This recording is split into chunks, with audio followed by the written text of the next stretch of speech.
21 Palestinians stranded in Egypt have been reunited with their families in southern Gaza. The rare scenes of joy in Khan Yunis come after nearly 2 years of Israeli bombardment that's killed more than 70,000 people.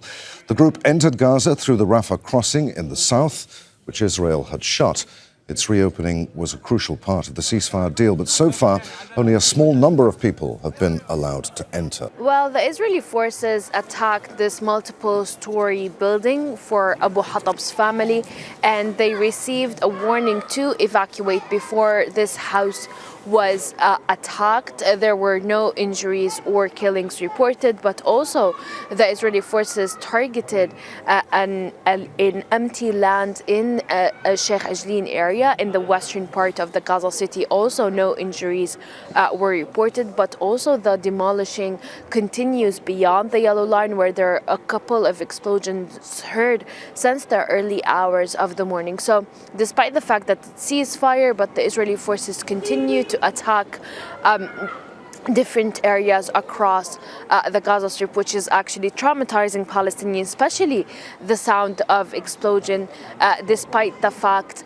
that no one was injured or killed. We're currently in front the headquarters of the Red Crescent, and this is where normally patients and injuries gather to depart to the Rafah crossing. But as you see behind me, there's no movement, and according to the people working here, they said that there's no preparations for any movement today. So we are actually believing that today there won't be any movement across or to the Rafah crossing because it is Friday. But there's a very big challenge that not only journalists are facing right now, but also the Palestinians themselves, where no one is informing Palestinians when does this crossing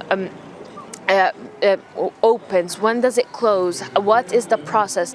And since Monday, since the Rafah crossing started operating, only 145 Palestinians patients along with their companions left the Gaza Strip, and only 98 were allowed to return. So the numbers are very little. We're talking about at least 20,000 Palestinians that need urgent medical evacuation, and the numbers that are leaving the Gaza Strip are very, very little. And also the process is very long, where even Palestinians returning are saying that they are taking very long hours waiting to cross back. Also, they're being interrogated, they're being handcuffed, blindfolded, and they're also being harassed by the Israeli forces. So this is not what Palestinians were looking forward to. They wanted real freedom of movement.